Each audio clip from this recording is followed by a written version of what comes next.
Friends, welcome back.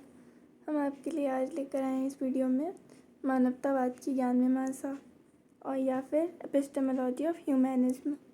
ये question इस तरीके से आया कि मानवतावाद की ज्ञान मीमांसा पर प्रकाश डालिए। ठीक है, मानववाद की तत्व मीमांसा के आधार पर इस दर्शन की ज्ञान मीमांसा का निर्धारण करना आसान है, क्योंकि मानववाद का केंद्र बिंदु मानव है।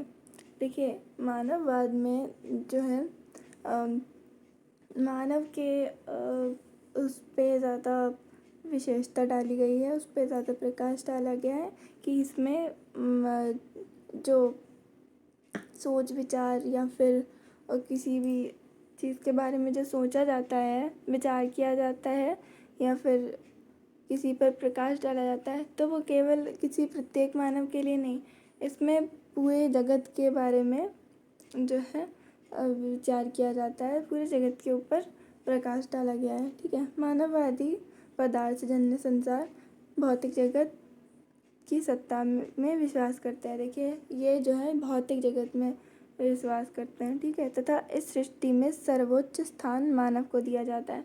और इस सृष्टि में आप जानते हैं कि जो सबसे पहला स्थान है वो मानव को दिया जाता है।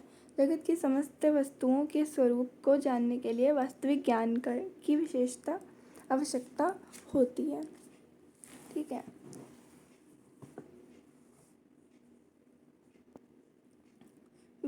वास्तविक ज्ञान मनुष्य को इंद्रियों के द्वारा प्राप्त होता है। जो असली ज्ञान होता है वो इंसान को इंद्रियों के द्वारा प्राप्त होता है, ये हमें पहले भी पता चल चुका है।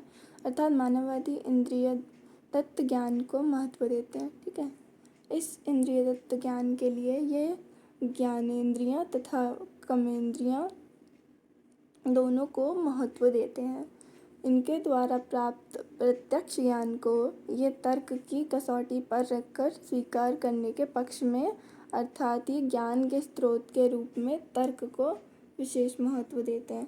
ठीक है, अब ये मानव में को ज़्यादा महत्व दिया जाता है, तो इसमें जो है मानव का जो ज्ञान होता है वो इंद्रियों से प्राप्त होता है और इसमें तर्क को ज़्यादा विशेषता दी गई है। इसमें तर्क के ज्ञान को ही ज़्यादा मूल्यवान माना जाता है। मानववाद की तत्व मीमांसा, ज्ञान मीमांसा तथा मूल्य मीमांसा के आधार पर मानववाद की प्रमुख विशेषताएं निम्नलिखित हैं।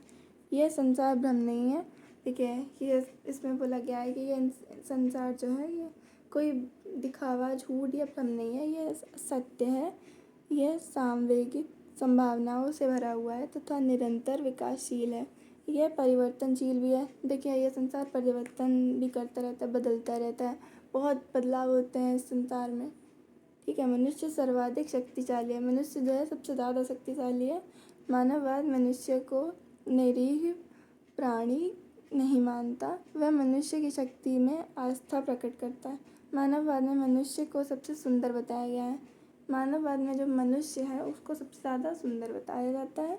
मानववाद की सेवा करने के लिए देखिए, जो इंसान है, जो मानव है, देश के लोग हैं, उनकी सेवा करने के लिए मानववाद का जन्म हुआ है। ठीक है, मानववाद में मनुष्य को ना तो केवल मशीन और ना ही केवल जीव माना गया है,